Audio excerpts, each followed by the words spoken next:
വിപ്ലവം മനുഷ്യരാശിയുടെ അനിഷേധ്യമായ അവകാശമാണ്. സ്വാതന്ത്ര്യം എല്ലാവരുടെയും ജന്മാവകാശവും.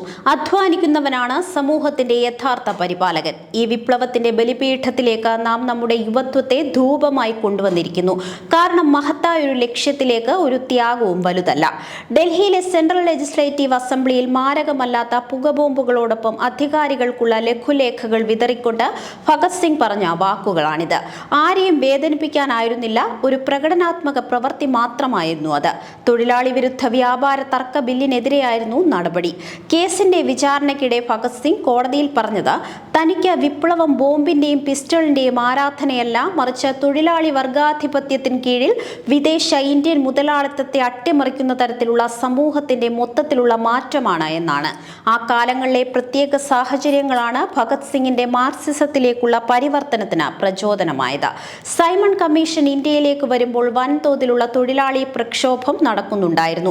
കമ്മീഷനെ കടുത്ത നിഷേധാത്മക നിലപാടോടെയാണ് എല്ലായിടത്തും സ്വീകരിച്ചത്. 1928 ബോംബെയിലെ തൊഴിലാളികൾ കൂറ്റൻ പ്രകടനം നടത്തി. ലാഹോറിൽ ജനങ്ങളുടെ രോഷം നഗരത്തെയാകെ തിളപ്പിച്ചു. പ്രതിഷേധക്കാർക്കെതിരെ പോലീസിന്റെ ലാത്തിപ്രയോഗം അതിക്രൂരമായിരുന്നു. പകൽ വെളിച്ചത്തിൽ ആയിരക്കണക്കിന് വരുന്ന ജനക്കൂട്ടത്തിനിടയിൽ രാജ്യം മുഴുവൻ ബഹുമാനിക്കുന്ന ലാലാ ലജ്പത് റായിയെ ക്രൂരമായി മർദ്ദിച്ച് പരിക്കേൽപ്പിച്ചു. അധിക ദിവസം കഴിയും മുൻപ് ഗുരുതരമായ പരിക്കിനെ തുടർന്ന് അദ്ദേഹം മരിച്ചു. ലാഹോർ മ്ലാനമായി, ജനക്കൂട്ടം രോഷാകുലമായി. ഭഗത് സിംഗ് ഉൾപ്പെട്ട സംഘം കൊലപാതകത്തിൽ പ്രതികാരം ചെയ്യാൻ തീരുമാനിച്ചു. വർഷാവസാനം ഭഗത് സിംഗും രാജ്ഗുരുവും പോലീസ് ഉദ്യോഗസ്ഥൻ സോണ്ടേഴ്സിനു നേരെ വെടിയുതിർത്തു. ലാലാജിയെ വേട്ടയാടിയ പോലീസ് സംഘത്തിന്റെ നേതാവായിരുന്ന ജെയിംസ് സ്കോട്ടാണെന്ന് തെറ്റിദ്ധരിച്ചാണ് വെടിവെച്ചത്. രാജ്യത്തെ ജനങ്ങളെ ഉണർത്താൻ ഹിന്ദുസ്ഥാൻ സോഷ്യലിസ്റ്റ് റിപ്പബ്ലിക് അസോസിയേഷൻ ആസൂത്രണം ചെയ്ത ആദ്യ നടപടികളിലൊന്നായിരുന്നു ഇത്. അരികുവൽക്കരിക്കപ്പെട്ടവർക്ക് സാധ്യത തെളിഞ്ഞതോടെ നിരാശയുടെ ഇരുട്ട് നീർത്തു. ആളുകൾ പ്രക്ഷോഭങ്ങൾ അഴിച്ചുവിട്ടു. യുവജന സംഘങ്ങൾ ഉയർന്നു വന്നു. തൊഴിലാളി വർഗം വലിയൊരു കലാപത്തിന് തുടക്കമിടാനുള്ള തിരക്കിലായിരുന്നു. സമരം കൂടുതൽ വ്യാപകമാകുന്നുണ്ടെന്നും ഭഗത് സിംഗും സഖാക്കളും വെല്ലുവിളിയെ നേരിടാൻ തയ്യാറെടുക്കുകയാണെന്നും അധികാരികൾക്ക് അറിയാമായിരുന്നു. താമസിയാതെ കമ്മ്യൂണിസ്റ്റുകാർക്കും ട്രേഡ് യൂണിയൻ നേതാക്കൾക്കുമെതിരെ അറസ്റ്റ് വാറന്റുകൾ വന്നു. അലഹബാദ് സർവകലാശാലയിലെ വിദ്യാർത്ഥിയും യുവജന സംഘം നേതാവുമായ PC ജോഷി അറസ്റ്റിലായി. അതിന്റെ ഫലമായി രാജ്യമെമ്പാടും വിദ്യാർത്ഥികൾ വലിയ പ്രതിഷേധമുയർത്തി. കമ്മ്യൂണിസ്റ്റുകളുമായി ഒരുമിച്ച് പ്രവർത്തിക്കാനും അവരുമായി പ്രവർത്തന സഖ്യം രൂപപ്പെടുത്താനും കഴിയുമെന്ന് ഭഗത് സിംഗും സഖാക്കളും തിരിച്ചറിഞ്ഞു. കമ്മ്യൂണിസ്റ്റുകാർ ജനങ്ങളെ സംഘടിപ്പിക്കുകയും പോരാട്ടത്തിന് നേതൃത്വം നൽകുകയും വേണം.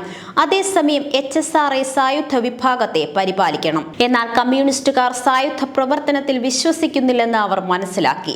HSRA സായുധ പ്രവർത്തനത്തിൽ വിശ്വസിച്ചു. വ്യത്യാസങ്ങൾ ഉണ്ടായിരുന്നെങ്കിലും സമാനതകളെക്കുറിച്ചും അവർക്കറിയാമായിരുന്നു. കമ്മ്യൂണിസ്റ്റുകൾ സാമ്രാജ്യത്വത്തെ എതിർത്തു, അതുപോലെ HSRA പ്രവർത്തകരും. സോഷ്യലിസത്തിലേക്ക് എത്താനുള്ള തന്ത്രങ്ങളാണ് ഇരുവരും ആവിഷ്കരിച്ചത്. കമ്മ്യൂണിസ്റ്റുകളുടെ അറസ്റ്റ് തങ്ങൾക്കുള്ള ഭീഷണിയായി വിപ്ലവ ഗ്രൂപ്പ് കണക്കാക്കി. അറസ്റ്റിനെതിരെ മാത്രമല്ല, മുഴുവൻ ജനങ്ങളെയും അടിച്ചമർത്തുന്ന സാമ്രാജ്യത്വ നയത്തിനെതിരെയും പ്രതിഷേധം ആരംഭിക്കാൻ അവർ തീരുമാനിച്ചു. വ്യാപാര തർക്ക ബിൽ പാസാക്കിയത് അതിലൊന്നു മാത്രമായിരുന്നു. ആ സമയത്താണ് ലാഹോറിലെ ബോംബ് നിർമ്മാണ കേന്ദ്രം ആകസ്മികമായി കണ്ടെത്തിയതും സുഖ്ദേവ് പോലുള്ള നിരവധി പ്രധാന സഖാക്കളെ അറസ്റ്റ് ചെയ്യുന്നതും. പ്രധാനപ്പെട്ട മിക്ക സഖാക്കളും വിവിധ സംസ്ഥാനങ്ങളിലായി ഒളിവിൽ പോയി. ഭഗത് സിംഗിന്റെ അടുത്ത സുഹൃത്തും പിന്നീട് CPI ജനറൽ സെക്രട്ടറിയുമായ അജോയ് ഘോഷും അവരോടൊപ്പം ഉണ്ടായിരുന്നു. അദ്ദേഹത്തെയും അറസ്റ്റ് ചെയ്തു. എല്ലാ സംഭവങ്ങളിലെയും ഏറ്റവും വേദനാജനകമായ വശം അവരെയെല്ലാം പോലീസ് ക്രൂരമായി പീഡിപ്പിച്ചു എന്നതാണ്. മഹത്തായ ലാഹോർ ഗൂഢാലോചന കേസ് 1929 ആരംഭിച്ചു. അപ്പോഴേക്കും തടവുകാരുടെ മേൽ, പ്രത്യേകിച്ച് ഭഗത് സിംഗിനുമേൽ പോലീസ് എല്ലാ പീഡന രീതികളും പ്രയോഗിച്ചിരുന്നു. അദ്ദേഹം തന്റെ മുൻ സ്വത്വത്തിന്റെ നിഴലായി മാറി. മെലിഞ്ഞു ദുർബലനായ അദ്ദേഹത്തെ സ്ട്രക്ചറിലാണ് കോടതിയിലേക്ക് കൊണ്ടുപോയത്. ജയിലിൽ അദ്ദേഹവും ബടുകേശ്വർ ദത്തും മാസങ്ങളോളം പീഡിപ്പിക്കപ്പെട്ടു.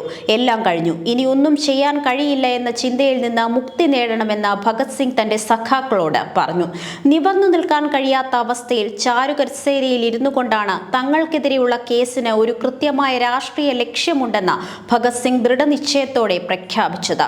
വിചാരണയെയും വിപ്ലവത്തിനു വേണ്ടി ഉപയോഗിക്കണം.